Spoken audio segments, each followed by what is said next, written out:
What a world we're living in, guys. Hey, welcome to this. I mean, the world we're living today is people are, they want to find out what's going on. We've all pivoted in this crazy world we're living in. And it's like everything that we thought could go wrong went wrong and then some. And then we're now stuck in the cybersecurity world, right? Because, man, the hackers doesn't give us a break, right? It's like this has become like open season, right, for them. It's like, oh my goodness, create the perfect environment for them to jump in.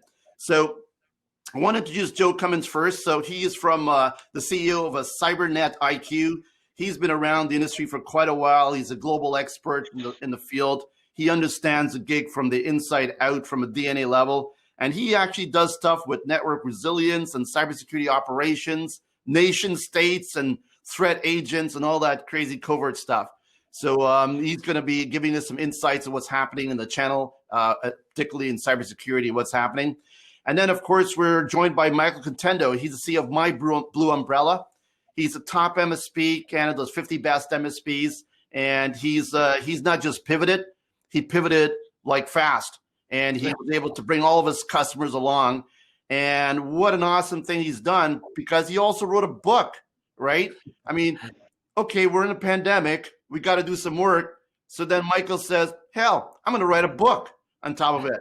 So the book is called, I believe, The Bottom Line. And it's about business and how to pivot in this world. So you can hook up with both of these people afterwards and talk to them about this. So I'm going to kick this off right now. And I'm just going to ask Joe, first start with you. Can you just give us a bit of a background on you, so in case I missed a few things? Yeah, founder and CEO of Cybernetic. I've been in the cybersecurity space now for just a little bit over 20 years. I got my start as an offensive resource, working heavily in reverse engineering malware and understanding the different systems that make our countries tick. So all of those different types of operational technologies that we rely on to keep the lights on or to allow us to be able to turn on a tap, all of those come from a space of industrial control systems. So that's how I got my background.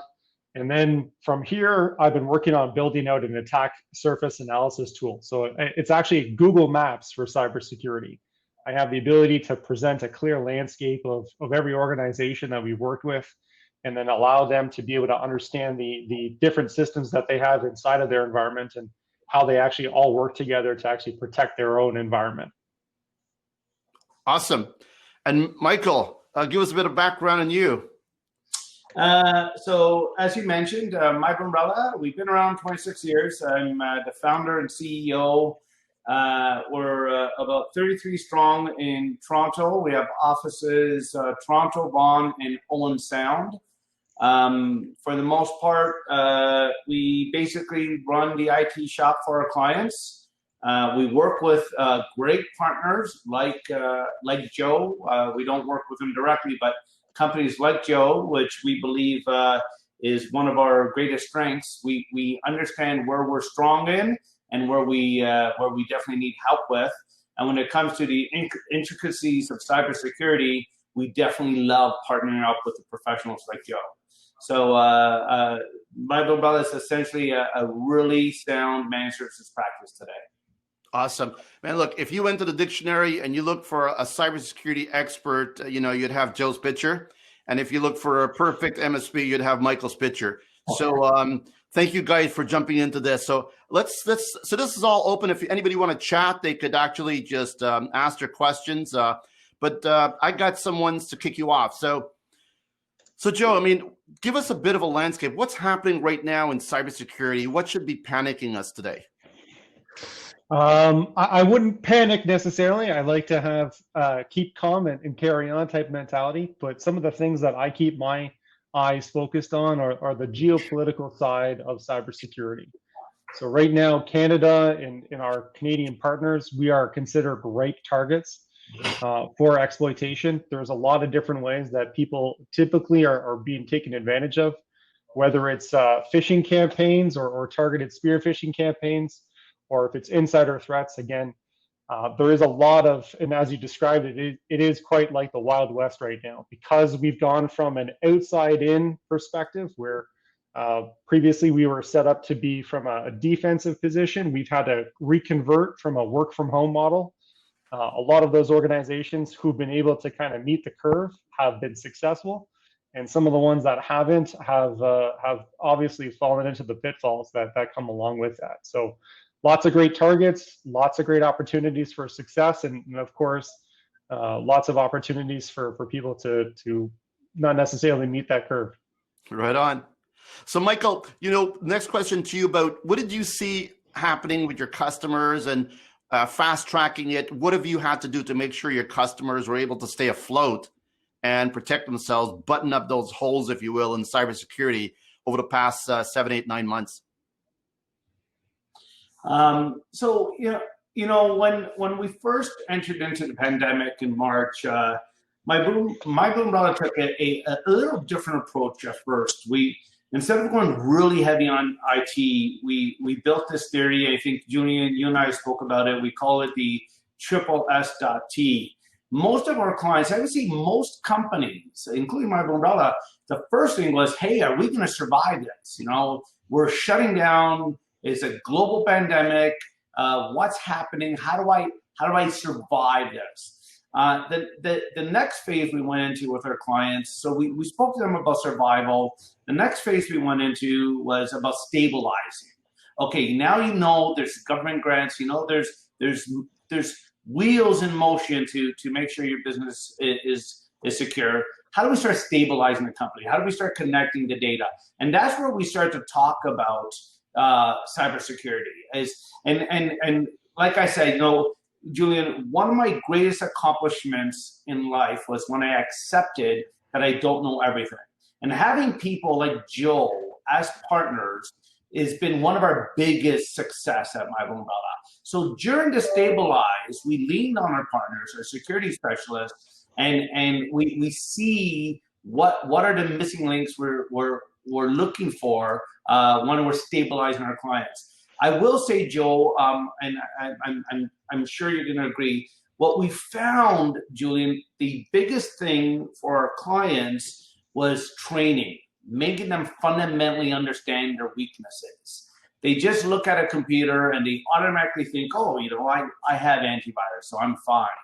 So what we went through during the stabilize and strive phases is first and foremost, before we go after the heavy artillery of equipment, is let's really attack on training. Let's make them understand when they're connecting from home, what weak points they have at home. But this was a verbal approach, not necessarily a technical approach at first. Training is a big part of it in education, and luckily we've got a big presentation on that later on today from Scott, who's actually not just been preaching the preach, but he has actually built a tool that I actually had the pleasure of seeing, and it's just awesome how he's gamified learning. Anyways, back to what we're doing here. So, if you look, Joe, you look at a cybersecurity platform, right? A stack from MSP or any company doing protection for their customers today. What should be in that stack, right? To ensure that you've got all bases covered. Yeah, that's a really great question. And that Michael's been very kind so far. I would agree that their education, if you look at it as the top layer of that stack, the 8th layer of that OSI model, education is the silver bullet. When you start working from that point onwards, it becomes much easier to see the full picture of an organization, their cyber hygiene, if they're taking things seriously, if they're actually thinking resilient as opposed to secure. You can be secure, you can be compliant, but you're not necessarily resilient. Again, my stack that I look at when I do a lot of those assessments or a lot of those security audits, I'm looking for organizations that have not necessarily bought cybersecurity, but that they get cybersecurity. Again, there's a bit of a difference there. When you buy cybersecurity, you're looking for products, and you're going to shove a whole bunch of products that do a whole bunch of things, and it doesn't necessarily address the key issue. When you work with your MSS or MSP partner, you're actually working with a trusted resource to help you navigate those waters. So that stack to me looks like something at the application level that allows good endpoint and good visibility there. You want something that's going to be tracking on the transit levels.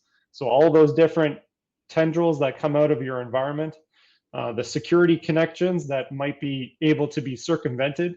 You might want to take a look at good segmentation. A lot of focus right now being placed on the containerization from a operating system level, all the way through to the endpoints themselves, where you actually have good limitation of risk and good segmentation of those different tools, so that you have a clear picture of what's actually going on inside of that environment.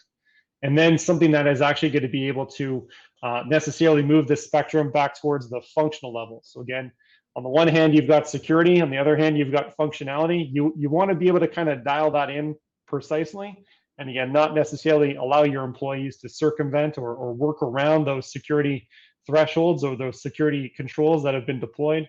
You want something that takes their needs into consideration. So again, it's about being able to optimize their ability to do their jobs, but not necessarily circumvent everything that you've gone out and deployed as your security investments. So that, to me, is what your security stack should look like. Typically, you'll see organizations that have invested in certain things, and that's because they have a specific mission parameter that they're trying to satisfy. But again, on the fuller perspective, there's a lot of great things right now that are in the industry, a lot of great tools that we see on the regular. Being able to consolidate them together into security programs so that both security operations and security engineering are talking, that to me is your full kind of start to finish security program itself right there. That's your security stack.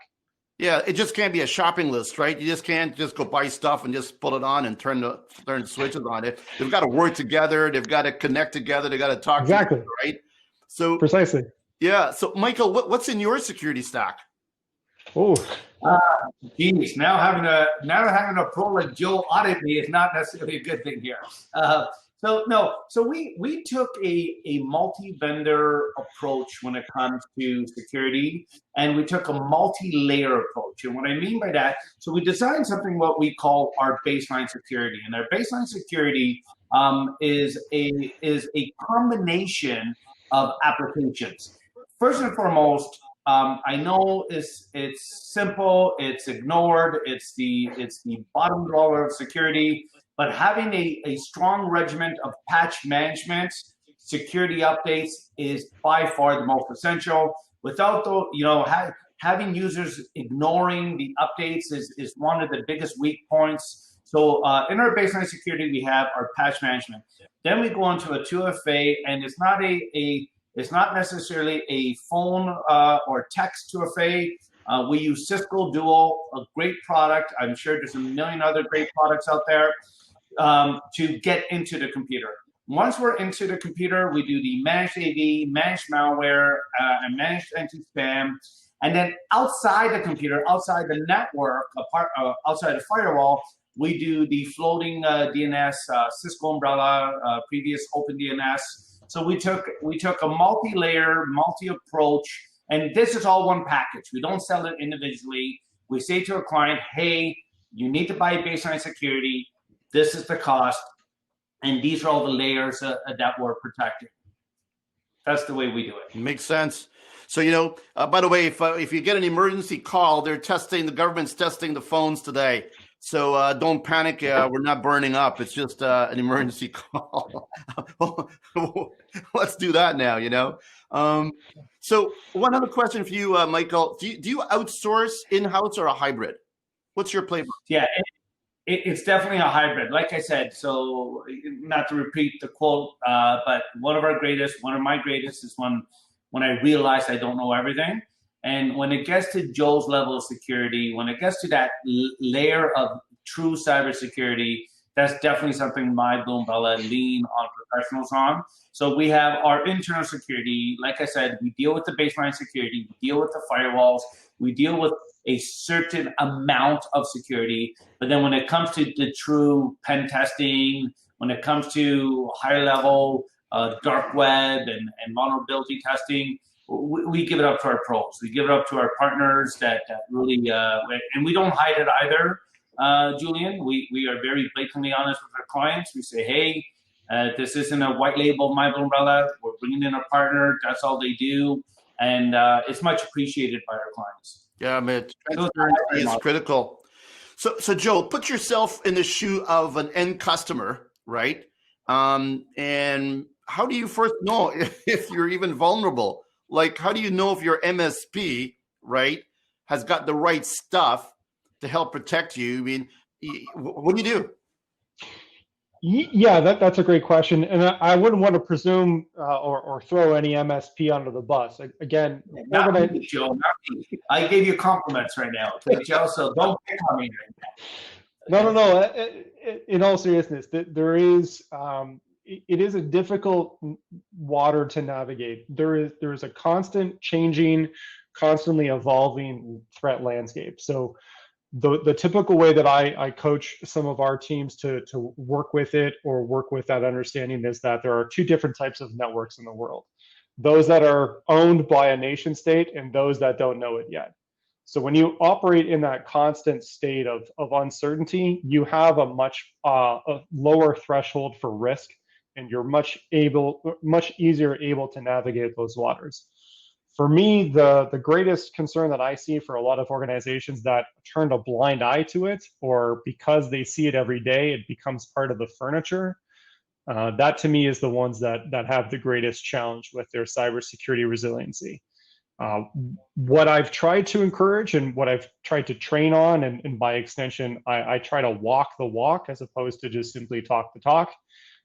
Being able to show an organization the speed of which or the ease of which an organization can be attacked and then leveraged or be able to exfiltrate information is typically the starting point that we'll work with for a customer on the outside working in. So whether we do a vulnerability assessment or any kind of standards accreditation or certification activity, it'll typically start off with either a training component or a red team assessment, where we ourselves will come in as the trusted third party, demonstrate some of the avenues for threat scenarios or threat avenues or even threat vectors if you actually want to get under the covers and see what we can actually be able to do.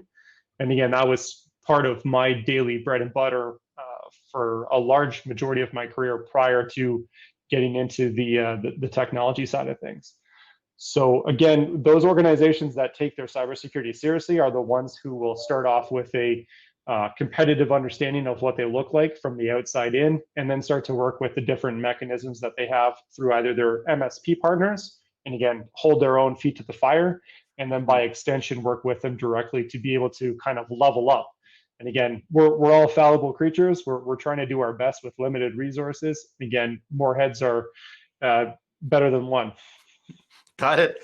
You know, it's great advice because at the end of the day, right, if you're just not sure to a very large percentage that you've nailed down all the doors and windows and all the, you know, nicks and crannies for your own company and your data points, you better do it, right? And the best way to Absolutely. do it is a pen test, right? And to make sure you're there.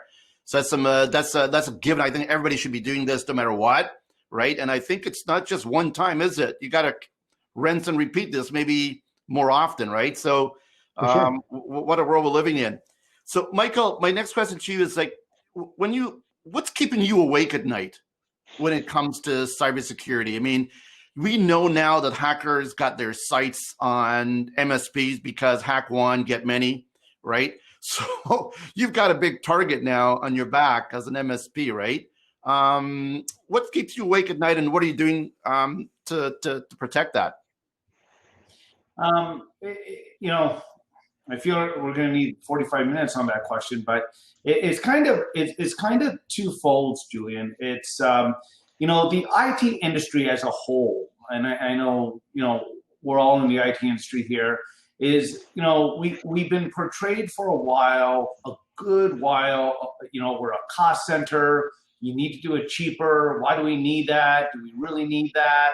And we're always plagued by our clients that, really, is this what we really, really need? So in a client's perspective, what keeps me up at night is for some of those clients that were truly having a hard time to convince that this isn't just about a sale, you really need this baseline.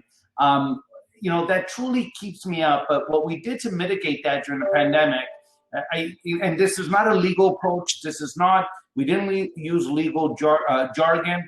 We did an acknowledgement page.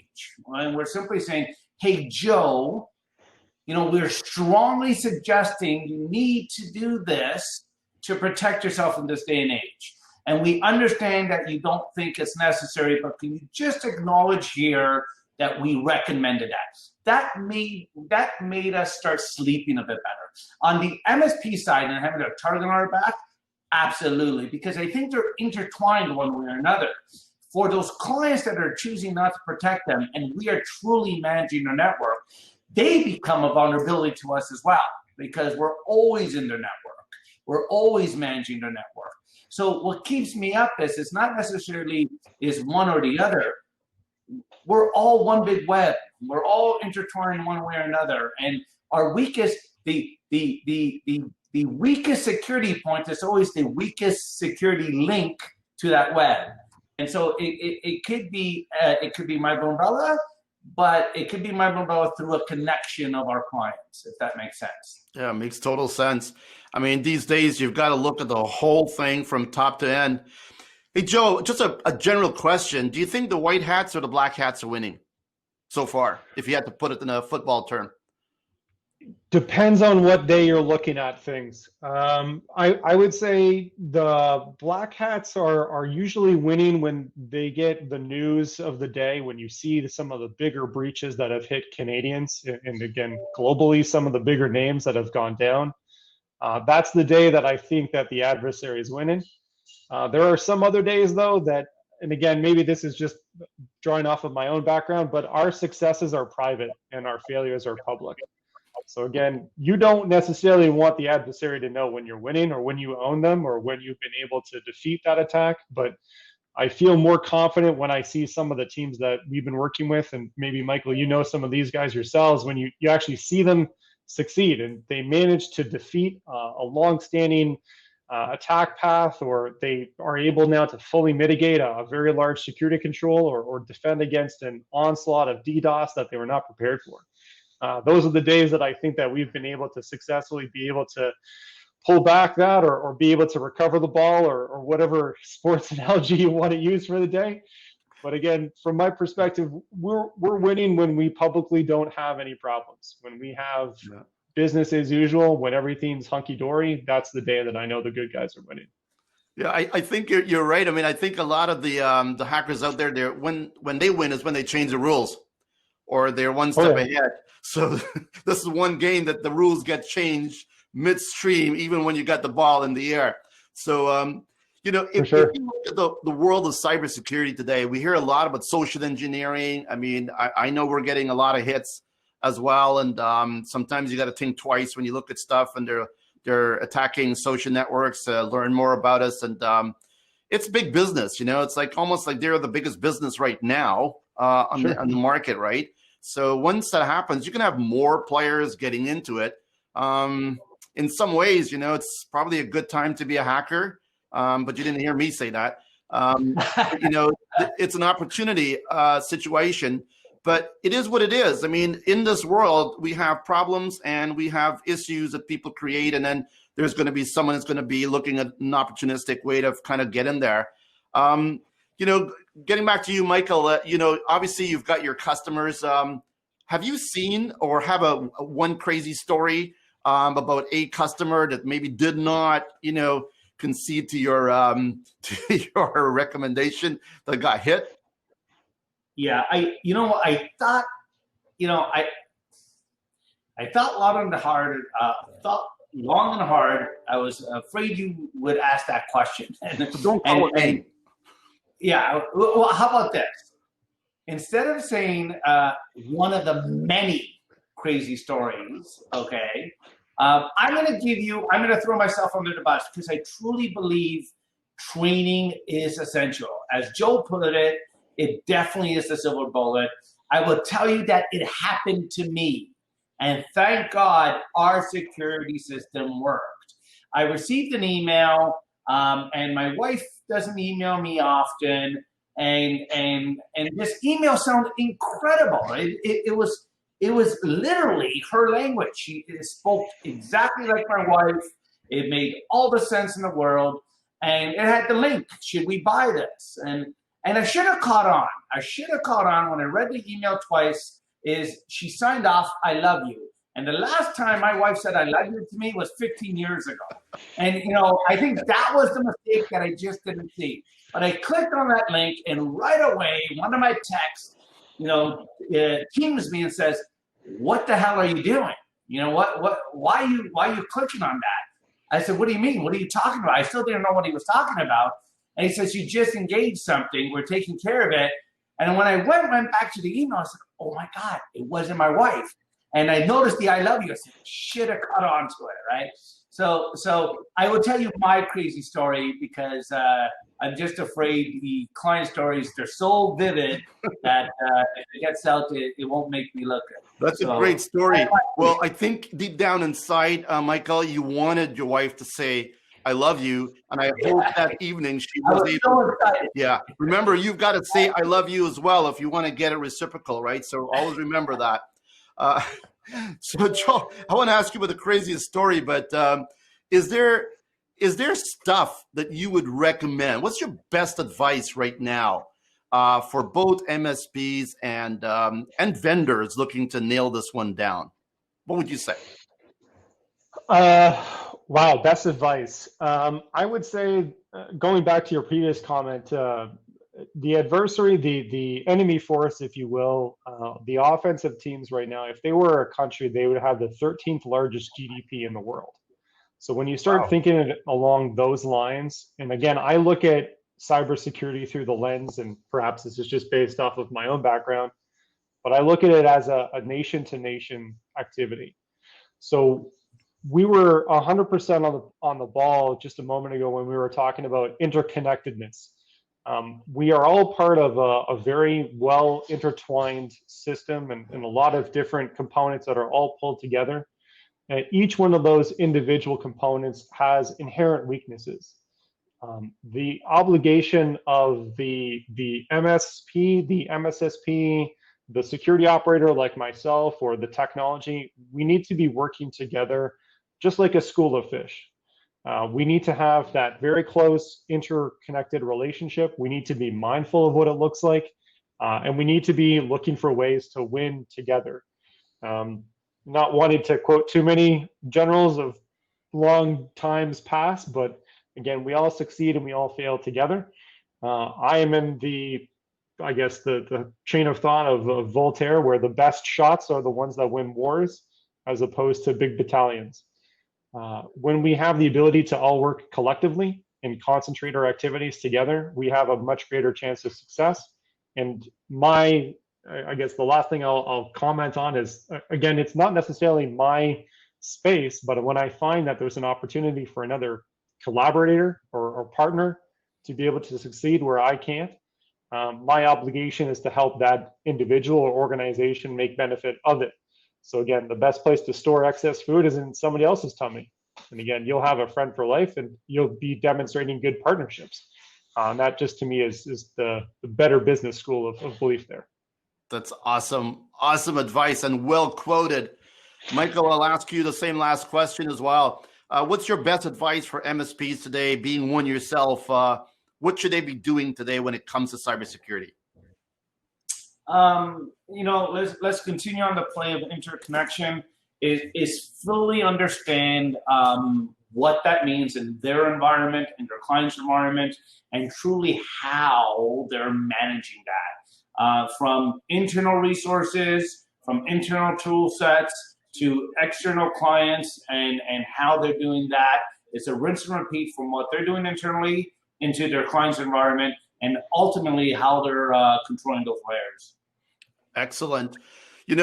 It's one of the things why we do these events and we connect vendors with MSPs, because it is a community, right? And by collaborating with someone who has their own skill set, new tools, new ways, new whatever, right? It's how you build your army, right? And I don't think it's going to be like an individual that's going to win this battle. You literally got to build an army to kind of win this battle. And the companies, the MSPs, and the vendors who understand collaboration is the way forward, and MSPs figuring out how to, add the pieces to the puzzle and bake it out. And hell, it's not everybody's going to be an expert, right? I mean, I'm no expert in cybersecurity. you know, my way of cybersecurity protection is pull the plug out of the wall, right? But then, you know, there's Wi-Fi, so that doesn't even work anymore. So, you know, there's a reality that you're going to hit. You've got to have resources. So Joe's going to be around later on. Michael's going to be around. Connect with them. Remember as well, partner to partner participation and collaboration is growing like crazy, right? There are MSPs who are way forward, you know, ahead of the game in baking out this security puzzle pie, right? And so you can work with them, right, to kind of help you share some revenue and protect your customers, because I always say this is one thing you can't fake it till you make it, right? So you want to be able to get the right pieces of the puzzle in, you know, participating in your game, so to speak, and you want to do this right. So we've got about a minute left here. I will just leave you each to say a last word before we jump on with WebRoot. So, Joe, what's the last message you want to send out there? And Michael, you the same right after. I was just going to say I'm looking forward to that Lions Den experience. Fantastic chance to win that, and look forward to crushing it. All right. And Michael, what's your last word? I'm playing on what you just said. You know, 4 words that I live by is, you know, we're all individually strong, but collectively we can be extraordinary. So partner up and support your clients the way you need to. All right. Thank you both. It's been a pleasure.